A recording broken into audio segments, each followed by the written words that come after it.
KPU Kabupaten Semarang, Jawa Tengah menggelar tes buta warna bagi calon tenaga sortir dan lipat surat suara pemilu 2024. Tujuannya agar dalam proses penyortiran dan pelipatan surat suara tidak terjadi kekeliruan. Sebanyak 250 orang menjalani seleksi untuk menjadi tenaga penyortiran dan pelipatan surat suara pemilu 2024 di Kabupaten Semarang, Jawa Tengah. Sejumlah tahapan seleksi dilakukan, salah satunya tes buta warna. Tes buta warna yang bekerja sama dengan Dinas Kesehatan Kabupaten Semarang bertujuan agar dalam proses penyortiran dan pelipatan surat suara tidak terjadi kekeliruan. Selain itu, tes buta warna juga menjadi syarat mutlak karena jenis surat suara partai politik peserta pemilu memiliki warna yang berbeda. Untuk syarat utamanya adalah mereka sudah ber-KTP dan ber-KTP itu ditunjukkan atau untuk domisilinya KTP-nya bertunjukkan di wilayah Kabupaten Semarang. Dan juga setelah itu kita lakukan screening untuk buta warna karena salah satu syarat untuk melakukan sortir lipat itu adalah kesesuaian warna di tiap-tiap jenis pemilihannya.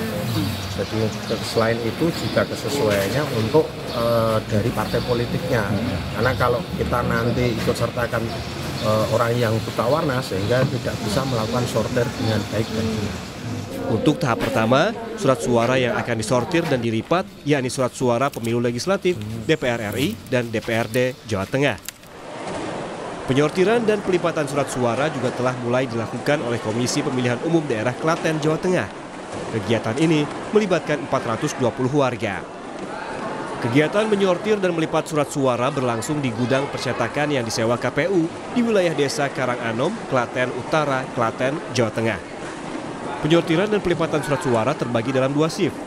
Yang pertama mulai jam 8 sampai jam 4 sore dan shift kedua mulai dari jam 4 sore sampai jam 7 malam. Menurut Ketua KPU Klaten, per shift ada 210 orang yang terbagi dalam 35 kelompok.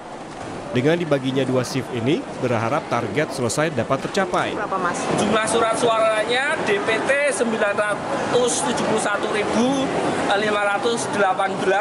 pemilih plus cadangan 2%. Yang kita sortir hari ini kita mulai dari surat suara DPR RI.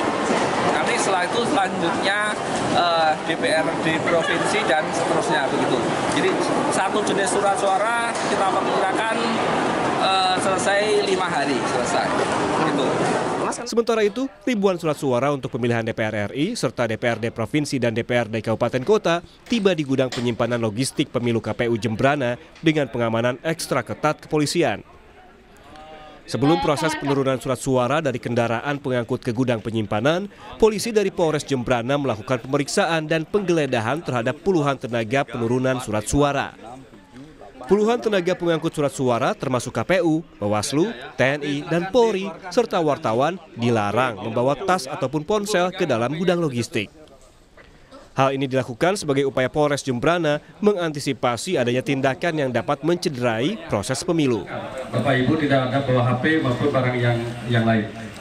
Luar pun kami akan periksa, karena ada surat suara di dalam yang dari Pilpresnya, ya kita tidak a priori ya, akan tetapi kita jaga-jaga. Mohon kerjasamanya, termasuk yang bawa tas ke dalam, dilarang bawa tas ke dalam. Saya pastikan seluruhnya tanpa kecuali, baik KPU, saya sendiri, baik wartawan yang akan masuk, tas tidak boleh masuk ke dalam. Dan barang-barang lain. Jumlah surat suara yang datang ini, menurut Ketua KPU Jembrana, sudah termasuk surat suara cadangan untuk mengantisipasi adanya kemungkinan pemungutan suara ulang.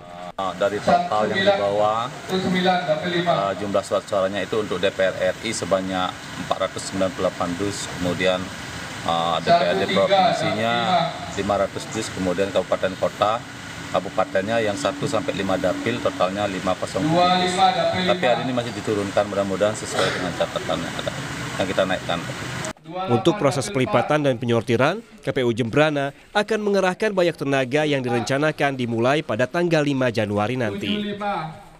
Tim Liputan, Kompas TV. 72 Dapil 4.